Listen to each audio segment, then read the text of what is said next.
Hello students, good morning. Today in physics we are continuing with the topic electricity. और electricity में आज अभी हम लोग एक प्रॉब्लम ले ले रहे हैं जो पिछले टर्म पर रह गया था, है ना। आपको एक कंडक्टर दिया हुआ है और इस कंडक्टर का शेप जो है नॉन यूनिफॉर्म है, नॉन यूनिफॉर्म क्रॉस सेक्शन है। इसमें radius on one side is r. Suppose the radius on the other side is 2r. Resistivity is given equal to rho and the length of this conductor is L. Find the resistance R.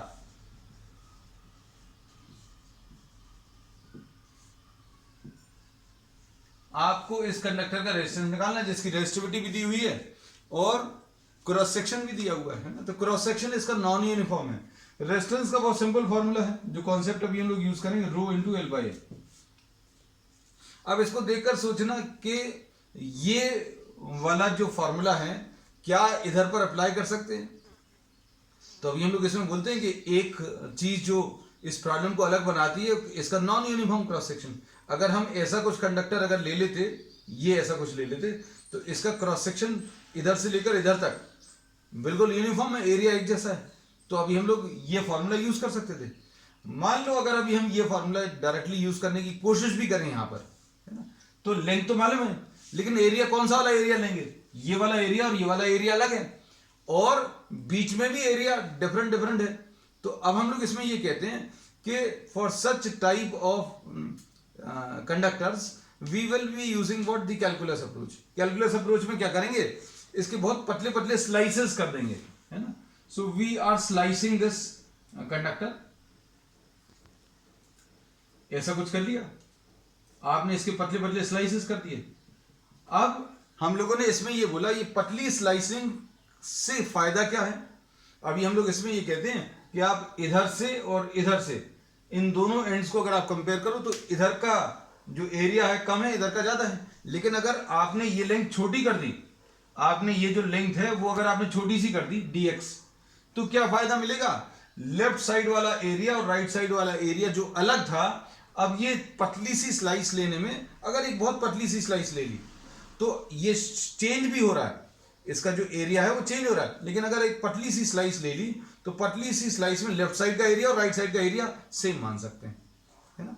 तो आपको conceptually ये समझ में आना चाहिए कि आप करने क्या वाले हैं, ऐसा क्यों कर रहे हैं, है ना। सोल्यूशन से क्योंकि आपको बहुत सारी जगह मिल जाएगा।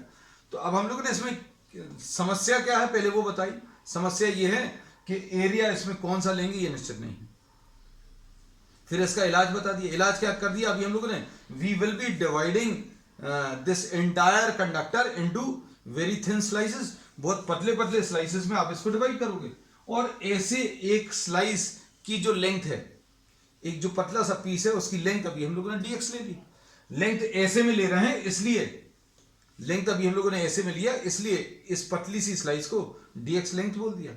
अब यहां पर रेडियस अगर आपको निकालना है तो अब हम लोग इसमें ये बोलते हैं कि लेफ्ट साइड में रेडियस r है। ये देखो हम इसको ऐसा कुछ बना ले रहे हैं, आपको ज्यादा अच्छे से क्लियर होगा। ये r है और ये वाली रेडियस 2r है ना? अब इसमें suppose this thin slice is lying at a distance x। ये जो पतली सी स्लाइस है वो लेफ्ट साइड से x डिस्टेंस पर लाई कर रही है ना। अब देखो ध्यान से, इसमें अभी हम लोगों ने ये बोला कि आपको यहां पर रेडियस r है, यहां पर 2r है, तो अलग अलग जगह पर इसकी रेडियस अलग अलग होगी। अब रेडियस की जरूरत क्या है, क्योंकि अभी हम लोगों ने इसमें ये बोला कि ये नॉन यूनिफॉर्म क्रॉस सेक्शन का है, ऐसा कुछ शेप है। तो आपने जब इसकी पतली सी स्लाइस ली तो उसकी लेंथ तो अभी हमने ले ली, लेकिन एरिया के लिए रेडियस की जरूरत पड़ेगी। तो अब हम लोग इसमें रेडियस कैलकुलेट करने वाले हैं। रेडियस अगर अभी हमें कैलकुलेट करनी है तो देखो इसमें ये अगर डिस्टेंस r है तो ये वाला डिस्टेंस भी r होगा।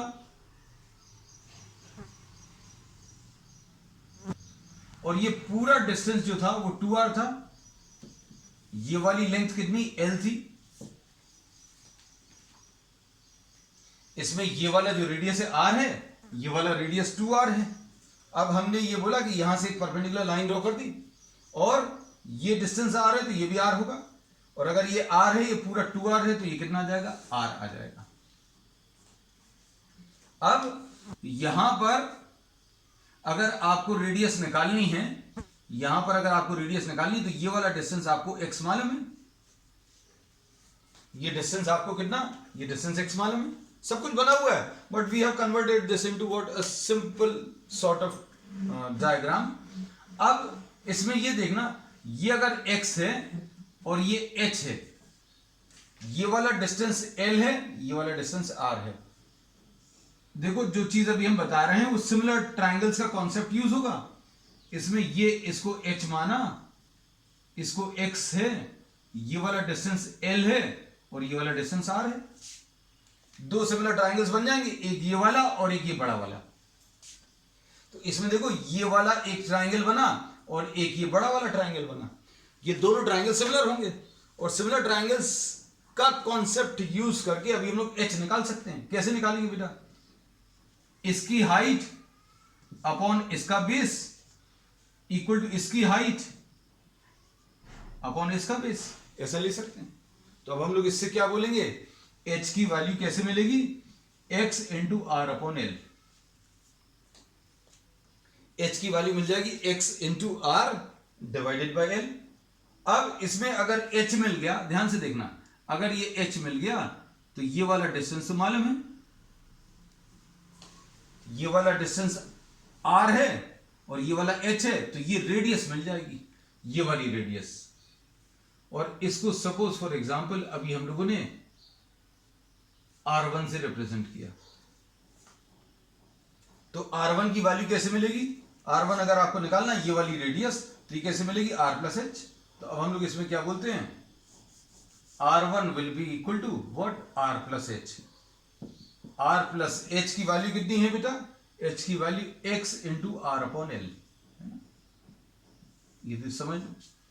तो इतने सारी चीजें बताकर अभी हम लोगों ने क्या कैलकुलेट किया है, हम लोगों ने रेडियस निकाला। यहां पर रेडियस क्यों निकाला, रेडियस इसलिए निकाला क्योंकि यहां पर एरिया चाहिए पड़ेगा। यहीं पर एरिया क्यों निकाल रहे हैं, क्योंकि अभी हमने बोला एरिया जो है लेफ्ट साइड से लेकर राइट साइड तक चेंज हो रहा है, ये ऐसा कुछ शेप का है ना। और इसमें अभी हमने बोला रो एल बाई ए अगर लेना है तो एरिया हर जगह पर अलग अलग है, तो अभी हमने एक पतला सा स्लाइस लेकर उसकी कितनी रेडियस आएगी वो निकाला है। रेडियस निकालकर एरिया निकालेंगे और एरिया निकालकर फिर अभी हम इतने पतले से स्लाइस का रेजिस्टेंस निकालेंगे। और एक स्लाइस का रेजिस्टेंस निकालने से फायदा क्या होगा, पूरे का निकाल सकते हैं। कैसे, इंटीग्रेशन की मदद से। तो इंटीग्रेशन क्या करता है, ऐसे जितने भी पतले पतले स्लाइसेस आएंगे उन सभी का रेजिस्टेंस ऐड कर देगा, और वही चीज अभी हम लोग करनी है। अब देखो इसमें ये डायग्राम से अभी हम लोगों ने R1 जो निकाला है इसको वेरीफाई करके देख ले रहा है ना। वेरीफाई कैसा, देखो बेटा ध्यान से, इसमें अगर x की वैल्यू 0 कर लें, देखो जरा R1 जो है कहीं का भी रेडियस है, R1 is the radius at a distance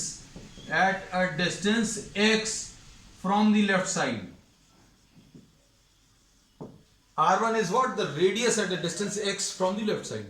left side से x डिस्टेंस पर जो रेडियस है उसको R1 बोला। अब at the left end, at left end x की वैल्यू कितनी होगी, लेफ्ट एंड पर x की वैल्यू 0 होगी। देखो जरा x की वैल्यू 0 रखो, R1 will be equal to R plus 0 आ जाएगा, ये R plus 0 मतलब R1 की वैल्यू R आ जाएगी। अगर आप लेफ्ट साइड पर अगर देख रहे हो तो ये डिस्टेंस जो है कम होते होते 0 आ जाएगा, और 0 आ जाएगा मतलब ये वाली रेडियस R1 किसके बराबर आ जाएगी, R के बराबर। ये तो लेफ्ट हैंड का, ये अभी हम इसलिए बता दे रहे हैं क्योंकि कुछ बच्चे बायो वाले भी हैं, है ना, उनको ये चीज क्लियर रहनी चाहिए, क्योंकि ये कॉन्सेप्ट अभी इस टाइप के कॉन्सेप्ट आगे भी यूज करेंगे, लेकिन इतने डिटेल में अब हम आगे नहीं डिस्कस करेंगे कभी। अब इसमें x की वैल्यू अगर l है, अगर आपने x की वैल्यू l मतलब x की वैल्यू इंक्रीज करते करते यहां तक आ गए। अगर यहां तक आ गए तो R1 की वैल्यू बढ़ते बढ़ते 2R हो जानी चाहिए। तो अब देखो x की वैल्यू L रखो इसमें, तो कितना आ जाएगा, R1 की वैल्यू R प्लस x की value L into R upon L, L और L कट जाएगा मतलब 2R आ गया। तो R1 की वैल्यू कितनी आ जाएगी, 2R। जब x की वैल्यू बढ़ते बढ़ते L तक आ जाएगी तो x1 की वैल्यू कितनी, R1 की वैल्यू 2R आ जाएगी। ठीक, अब इसके बाद नेक्स्ट हम लोगों को ये चीज वेरीफाई हो गई कि ये जो रिलेशन आया है, ये रिलेशन आपको किसी भी जगह की रेडियस दे रहा है, किसी भी सेक्शन की रेडियस निकालने का ये एक फॉर्मूला है। अब देखो, अब क्या करेंगे, इतना सब कुछ एग्जामिनेशन में नहीं करना, क्योंकि अभी हम लोग ये कहते हैं कि रिजल्ट लाना बहुत आसान है। अगर हमें आपको इसको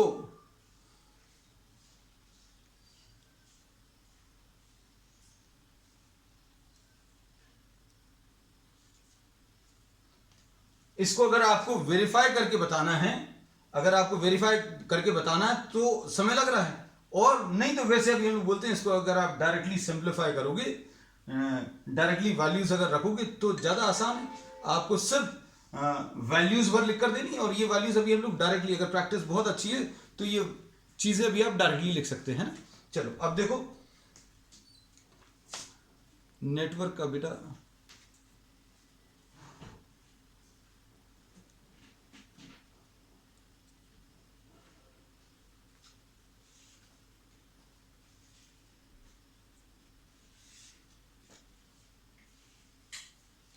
अब इसमें अभी हम लोग क्या बोलेंगे, रेजिस्टेंस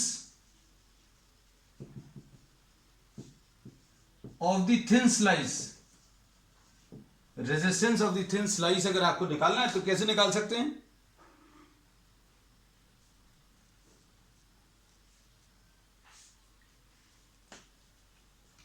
ये dr will be equal to rho into l divided by a लेते हैं, तो l कितना आ जाएगा, ये छोटी सी लेंथ अभी हम लोगों ने ली है dx, और इसके बाद ये एरिया, ये छोटा सा एरिया dA ले लिया है ना। अब हम लोग क्या करेंगे, हाँ बेटा थोड़ा सा नेटवर्क का इशू है ना, तो जिसको अभी दिख पा रहा है ठीक है, नहीं दिख पा रहा तो अभी कुछ नहीं कर सकते है ना, nothing can be done on my part, I have tried everything है ना। तो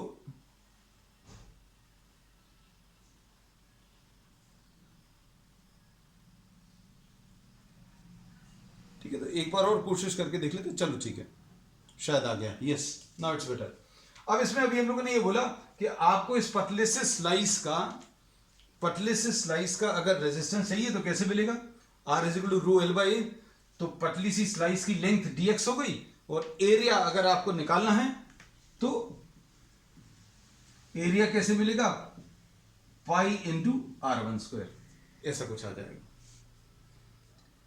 ठीक है, तो अब ये कितना मिलेगा बेटा, देखो dr resistance of the thin slice, this will be equal to rho into dx upon pi into R1 की वैल्यू कितनी है, इसमें से R कॉमन ले लें, 1 प्लस एक्स अपॉन एल, तो पाई R1 स्क्वायर, यह आ जाएगा rho into dx upon pi into R1 square की value,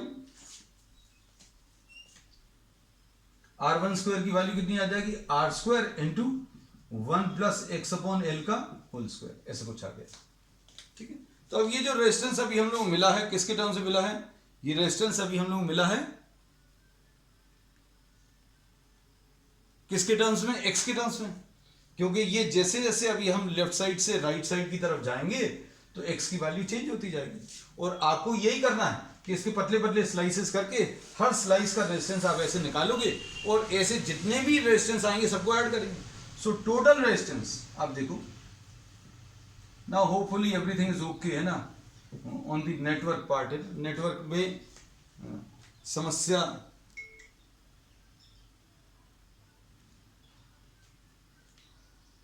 resistance, total resistance R will be equal to integration of what dr, ऐसा कुछ आएगा है ना। अब इसमें इंटीग्रेशन ऑफ डी आर अगर अभी हम लोग ले लें तो वैल्यूज को सब्स्टिट्यूट करो, डी आर की वैल्यू कितनी आई है, rho into D X upon pi into R square into 1 plus x by L का होल स्क्वायर, ऐसा कुछ लिखिए। और ये कहां से कहां तक करना है, ये अभी हम लोग करना है x की वैल्यू 0 से लेकर x की वैल्यू l तक।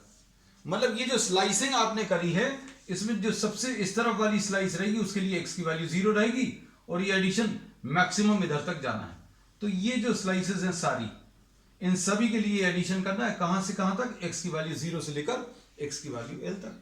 ठीक है, अब इसमें जो बचता है वो इंटीग्रेशन वाला पार्ट है ना। तो अभी हम इसको आपको सिंप्लीफाई करके बता दे रहे हैं। बायो स्टूडेंट्स बस ये है, थोड़े से फॉर्मूले इसको देख लेना। फॉर्मूला बहुत मुश्किल फॉर्मूला इसमें नहीं लगना। x to the power of n का इंटीग्रेशन इतना अभी हम लोग एक्सपेक्ट करते हैं कि आपको आना चाहिए।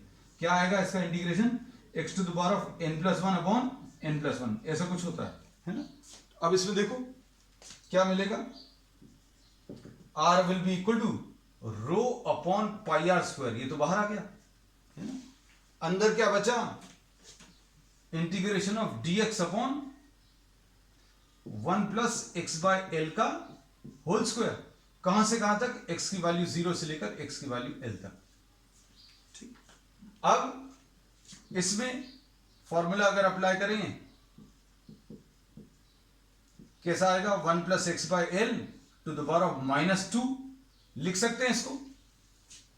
ये 1 प्लस एक्स बाय एल नीचे लिखा था, 1 plus x by l whole square नीचे लिखा था, इसको 1 plus x by l to the power of -2 लिख सकते हैं। और अगर ऐसा कुछ लिखा है तो क्या करेंगे, इसका इंटीग्रेशन कितना आ जाएगा, 1 plus x by l to the power of -2 plus 1 upon -2 plus 1, ऐसा कुछ इसका इंटीग्रेशन आएगा।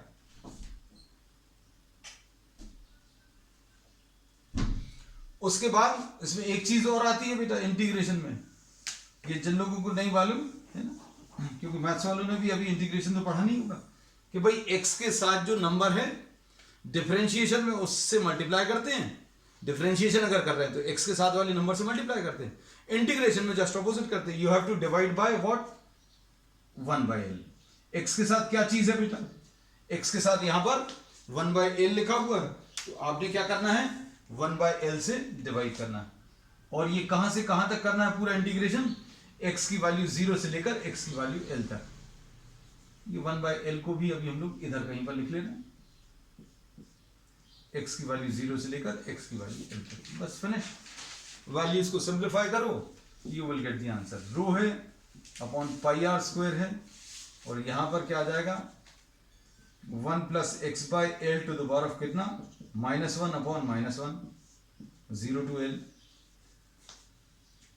और rho upon pi r square, minus sign को भी बाहर ले लें, कितना आ जाएगा, 1 upon 1 plus x by l, 0 से l। इसमें क्या किया, टू द पावर ऑफ -1 लिखा है, उसको नीचे ट्रांसफर कर दिया। उसके बाद क्या करेंगे, minus rho upon pi r square है, एल की पहले अपर वैल्यू रखिए और फिर उसके बाद लोअर वैल्यू। अपर वैल्यू अगर आप रखोगे x की जगह l, तो ये कितना आ जाएगा, 1 upon 1 plus L by L, ऐसा कुछ आएगा। और माइनस फिर x की जगह 0 रख लो, 1 अपॉन 1 प्लस 0, तो ये कितना आ जाएगा, l बाय एल की वैल्यू कितनी, 1 आ जाएगी। ये 1 बाय एल यहां पर छूट गया है,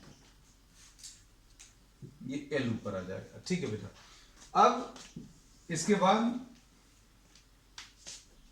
माइनस रो अपॉन कितना, पाई आर स्क्वायर आया, और इधर कितना आएगा बेटा, 1/2 माइनस 1, और 1/2 माइनस 1 कितना आ जाएगा,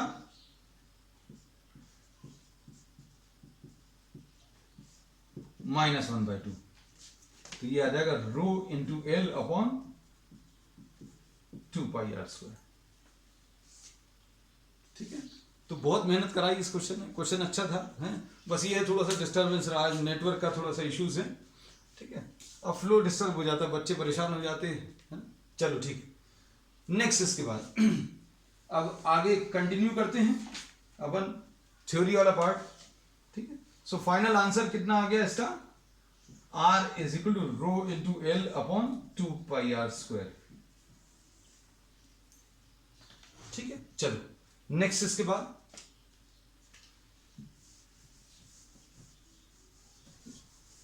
हम लोगों ने जो इसमें डिस्कस किया था आखिरी थ्योरी पोर्शन, उसमें we have discussed about conductance, we have discussed about conductivity, है ना, we have discussed about current density, है ना।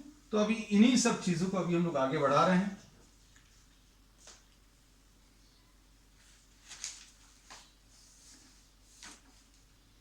फैक्टर्स अफेक्टिंग रेजिस्टिविटी अभी हम लोग कर चुके थे, है ना, we have discuss this factors affecting. हम इसलिए लिख दे रहे हैं दोबारा क्योंकि इसमें क्या क्या चीज डिस्कस की थी उसके बारे में थोड़ा सा बता दें, है ना? क्या है रेजिस्टिविटी का, जो अभी हम लोगों ने फॉर्मूला लिया था m upon n e² tau, ऐसा कुछ आएगा। m क्या था, mass of the electrons, e was what, the charge of the electron. ये रेजिस्टिविटी और ये कैरेक्टरिस्टिक प्रॉपर्टी होती है मटेरियल की, है ना। तो अभी हम लोग ये कहते हैं कि अगर आप मटेरियल चेंज नहीं कर रहे हैं, अगर आप बहुत सारे कंडक्टर्स ले रहे हैं सेम मटेरियल के, तो रेजिस्टिविटी सबकी सेम रहेगी। ठीक है, अब इसमें इसको तो अभी आप चेंज नहीं कर सकते, है ना, लेकिन इमेजिनेशन में अभी आप इसकी बात कर सकते हो। भाई ऐसा कुछ बोल दिया, बोला जा सकता है कि इलेक्ट्रॉन को अगर हल्का कर दें तो क्या हो जाएगा, इलेक्ट्रॉन को अगर हल्का कर दें तो पॉसिबल नहीं है, लेकिन हाँ साइंस में क्वेश्चंस में आपको पूछने को पूछ सकते हैं, भाई इलेक्ट्रॉन्स को अगर हल्का कर दें तो क्या होगा, मास चेंज हो जाएगा ऑब्वियसली, है ना। तो मास अगर कम हो गया, इलेक्ट्रॉन्स अगर हल्के हो गए, मतलब मास कम हो जाएगा, मास कम हो जाएगा मतलब रेजिस्टिविटी कम हो जाएगी, रेजिस्टिविटी कम हो जाएगी मतलब क्या होगा, इलेक्ट्रॉन्स आसानी से मूव करेंगे। तो resistivity is related to what, the opposition. तो रेजिस्टिविटी कम है मतलब रेजिस्टेंस कम है ना। तो ये सब फैक्टर्स अभी हमने डिस्कस किए थे, लेकिन ये इनके ऊपर डिपेंड नहीं करती। हमने बोला था ये एन के ऊपर डिपेंड करती है और टाउ के ऊपर डिपेंड करती है। एन क्या है, the conduction electron density. Conduction electron density जो है वो मटेरियल के ऊपर डिपेंड करता है। और टॉ, इसके बारे में भी हम लोगों ने कहा था कि ये टेम्परेचर के ऊपर डिपेंड करता है, मटेरियल के ऊपर डिपेंड करता है। तो टेम्परेचर के ऊपर अब क्या डिपेंडेंस है वो अब हम लोग नेक्स्ट ले रहे हैं, टेम्परेचर डिपेंडेंस। नेक्स्ट लिखे ना, टेम्परेचर डिपेंडेंस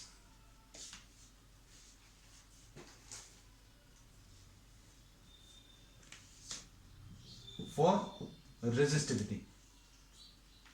ठीक है, तो इसमें बहुत ज्यादा कुछ नहीं है, सिंपल रिलेशंस हैं। अभी हम लोग ये कहते हैं कि किसी कंडक्टर्स की अगर अभी हम लोग बात करें तो कंडक्टर्स में टेम्परेचर बढ़ाने के साथ साथ रेजिस्टिविटी इंक्रीज होती है। और अभी हम लोग इसमें लीनियर रिलेशन अज्यूम कर सकते हैं, मतलब बहुत लो टेम्परेचर्स पर नहीं, बहुत हाई टेम्परेचर्स पर नहीं, मिडिल रेंज में अभी हम लोग लीनियर रिलेशनशिप एग्जिस्ट अज्यूम कर सकते हैं। लीनियर रिलेशनशिप का मतलब ये है कि जैसे जैसे आप टेम्परेचर बढ़ाओगे वैसे वैसे रेजिस्टिविटी भी इंक्रीज होती जाएगी। ये अभी हम लोग मालूम भी है, उसका रीजन भी अभी हम लोग डिस्कस कर चुके हैं कि भाई आप अगर टेम्परेचर बढ़ाएंगे तो जो मॉलिक्यूल्स के थ्रू इलेक्ट्रॉन्स मूव कर रहे थे, फ्री इलेक्ट्रॉन जो मूव कर रहे थे, उनका मोशन फास्ट हो जाएगा। और ये रैंडम मोशन अगर फास्ट होगा तो इनके कोलिजन्स ज्यादा होंगे, कोलिजन्स अगर ज्यादा होंगे तो क्या होगा, टॉ कम हो जाएगा। अगर इलेक्ट्रॉन्स जो है बहुत फास्ट चल रहे हैं तो फास्ट चलते समय ज्यादा कोलिजन्स होंगे, ये ऑब्वियसली मालूम है। स्पीड अगर ज्यादा होगी तो कोलिजन्स होंगे ज्यादा, और कोलिजन्स ज्यादा होंगे मतलब time, relaxation time, the time taken which two successive collisions वो कम हो जाएगा, मतलब क्या होगा, रेजिस्टिविटी इंक्रीज होगी, है ना। तो अब इसमें जो रिलेशन एग्जिस्ट करता है वो ऐसा कुछ है, rho is equal to rho zero into 1 plus alpha into T minus T zero. ये रो टी अभी हम लोग बोलेंगे this is what the resistivity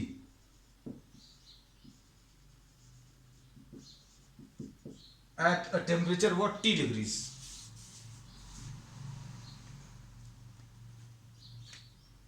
T degrees अभी आप ये केल्विन में ले सकते हो या फिर डिग्री सेंटीग्रेड में ले सकते हो।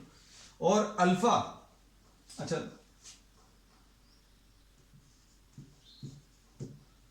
rho 0 this is the resistivity at T0 and rho T is what the resistivity at a temperature T। ठीक है, और इसमें alpha is called the temperature coefficient of resistivity। ये बिल्कुल थर्मल प्रॉपर्टीज में जैसा भी हमने 11th क्लास में पढ़ा था कि लेंथ भी बढ़ती है, उसमें भी ऐसी कुछ था L is equal to L0 into 1 plus alpha delta T, ऐसी कुछ होता था। वैसे ही कुछ रिलेशन, लीनियर रिलेशनशिप एग्जिस्ट कर रहा है। वहां पर एरिया में भी ऐसे ही कुछ आता था A is equal to A0 into, लेकिन अभी हम सिर्फ कंपैरिजन के लिए बता रहे हैं, कंप्लीटली डिफरेंट कॉन्सेप्ट्स हैं, बट इनसे ये पता चलता है कि ये लीनियर रिलेशनशिप एग्जिस्ट कर रहा है। मतलब इनके बीच का जो ग्राफ है that will be a straight line, ऐसा स्ट्रेट लाइन जैसा अज्यूम कर सकते हैं। अब इसमें अगर डेफिनेशन बनानी है तो कैसे बनाओगे, rho T upon rho 0 will be equal to 1 plus alpha into T minus T0, ऐसा कुछ आएगा, है ना। अब क्या कह सकते हैं बेटा, ध्यान से देखना, रो टी माइनस रो 0 रो T upon rho 0 sorry minus 1, हम डायरेक्टली लिख रहे थे फिर नहीं लिख रहे हैं, alpha into T minus T0, ऐसा कुछ आएगा। और इसको कैसा लिखेंगे, rho T minus rho 0 upon rho 0 is equal to alpha into delta T लिख दे रहे हैं इसको। डेल्टा टी क्या रहेगा, द चेंज इन टेम्परेचर, ऐसा कुछ लिख सकते हैं, है ना। अब इसके बाद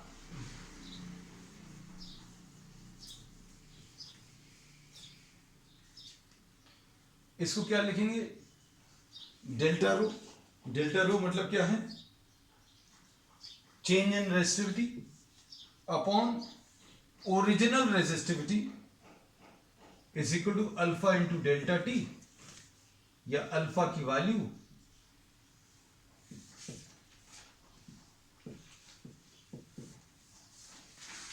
ऐसा कुछ आएगा। अब इसमें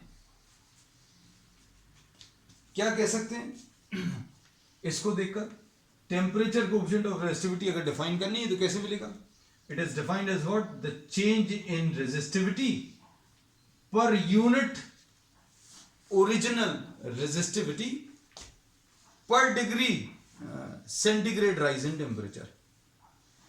पर शब्द अभी हम लोग कहां पर यूज करते हैं, जहां पर डिवीजन होता है, तो पर यूनिट मतलब जो भी चीज नीचे है उसके लिए पर वर्ड यूज करेंगे, और नीचे वाली क्वांटिटीज को आपको 1 लिखना है तो 1 को अभी आप यूनिट लिख देते हो, है ना। तो अब ये दोनों चीजें अगर अभी हम अप्लाई करें तो क्या है, temperature coefficient of resistivity is defined as the change in resistivity per unit original resistivity per unit degree centigrade rise in temperature. Unit शब्द 1 के लिए, और नीचे जो भी चीजें हैं उनको 1 बनाना पड़ेगा, ये 1 आ जाएगा, ये भी 1 आ जाएगा, तभी अल्फा की वैल्यू ऐसा कुछ आएगा, ठीक है। अब इसके बाद बिल्कुल ऐसा ही रिलेशन किसके लिए, रेजिस्टेंस के लिए भी एग्जिस्ट करता है ना। टेम्परेचर बढ़ाने पर, अगर मान लीजिए टेम्परेचर अगर आप बढ़ा रहे हैं तो क्या होता है, रेजिस्टिविटी इंक्रीज होती है, रेजिस्टिविटी इंक्रीज होती है। कंडक्टर्स के लिए अभी हम लोग बात कर रहे हैं, कुछ के लिए, कुछ अभी हम लोग ऐसे मटेरियल्स ही बनाते हैं जो टेम्परेचर के साथ जिनकी रेजिस्टिविटी चेंज नहीं होती, जैसे कुछ अलॉयज हैं, नाइक्रोम है, कॉन्स्टेंटिन है, मैग्नेनिन है। ये अभी हम लोग ऐसे अलॉयज बनाने की कोशिश करते हैं जिनकी रेजिस्टिविटी टेम्परेचर के साथ चेंज नहीं हो। कारण क्या है, क्योंकि अभी हम लोग लैब्स में बहुत सारे जो इंस्ट्रूमेंट्स यूज करते हैं उनमें मेजरमेंट्स वगैरह करने पड़ते हैं, और आप मेजरमेंट्स करने के लिए सेल कनेक्ट करते हो, सेल कनेक्ट करके करंट पास करते हो, और बहुत ज़्यादा देर अगर आप करंट पास करेंगे तो टेम्परेचर इंक्रीज हो जाएगा, और टेम्परेचर इंक्रीज होगा तो रेजिस्टेंस चेंज होगा, मतलब जो भी पूरा आप करने की कोशिश कर रहे हो वो सब डिस्टर्ब हो जाएगा। तो जनरली अभी हम लोग क्या करते हैं कि ऐसे अलॉयज यूज करने की कोशिश करते हैं जो टेम्परेचर पर बहुत ज़्यादा डिपेंड नहीं कर रहे हैं, है ना। तो इस एस्पेक्ट को अभी हम लोग और आगे डिस्कस करेंगे। और एक और चीज़ अभी हम बता दें कि कंडक्टर्स की बात तो अभी हमने कर ली, अब सेमीकंडक्टर्स में इसका जस्ट ऑपोजिट होता है। अल्फा की वैल्यू नेगेटिव होती है। नेगेटिव होती है मतलब क्या होता है कि टेम्परेचर बढ़ाने के साथ साथ, टेम्परेचर अगर आप बढ़ाएंगे तो रेजिस्टिविटी कम हो जाती है, रेजिस्टेंस भी कम हो जाता है ना। तो इसके बारे में भी अभी हम लोग आगे डिस्कस करेंगे। टेम्परेचर बढ़ाने पर क्या होता है उनमें, शॉर्ट में अभी बता दें कि टेम्परेचर बढ़ाने पर सेमीकंडक्टर्स में, जैसे सिलिकॉन सेमीकंडक्टर है, तो उसमें अभी हम लोग ये कहते हैं कि नंबर ऑफ फ्री इलेक्ट्रॉन्स जो हैं उनकी संख्या, उनका नंबर अचानक बढ़ जाता है ना। So if temperature is increase then number of free electrons increases, और नंबर ऑफ फ्री इलेक्ट्रॉन्स अगर बढ़ रहे हैं तो मतलब this indicates something about conductivity. अगर इलेक्ट्रॉन्स ज्यादा हो गए, फ्री इलेक्ट्रॉन ज्यादा हो गए, मतलब कंडक्टिविटी उसकी बढ़ जाएगी, मतलब रेजिस्टिविटी कम हो गई, है ना। Will be discussing this also, लेकिन अभी जो इससे मिलता जुलता जो रिलेशन है पहले तो उसको डिस्कस कर लें, effect of temperature on resistance. तो अभी हम चाह रहे हैं कि एक जैसी चीजें एक साथ हो जाएं, effect of temperature on resistance. इसका भी जो रिलेशन है बिल्कुल वैसे ही है, कैसा, RT is equal to R0 into 1 plus alpha into T minus T0, ऐसा कुछ आएगा। इसमें RT क्या है, RT is the resistance at temperature T, and R0 is the resistance at temperature T0। और ये अल्फा वही है जो अभी हम लोगों ने अल्फा पिछले टॉपिक में डिस्कस किया था, और इसमें भी अभी हम लोग डेफिनेशन कैसी बना सकते हैं, बिल्कुल वैसी, it is defined as what. अब इसकी जगह ये सब कुछ चेंज हो जाएगा, क्या आ जाएगा, हम कर नहीं रहे पूरा, डेल्टा आर, अगर आपको लिखना है तो लिख सकते हो, R0 delta T, it will be defined as the temperature coefficient of resistance. यहां पर बस नाम भर चेंज हो जाएगा, the temperature coefficient of resistivity था, यहां पर टेम्परेचर कोएफिशिएंट ऑफ रेजिस्टेंस।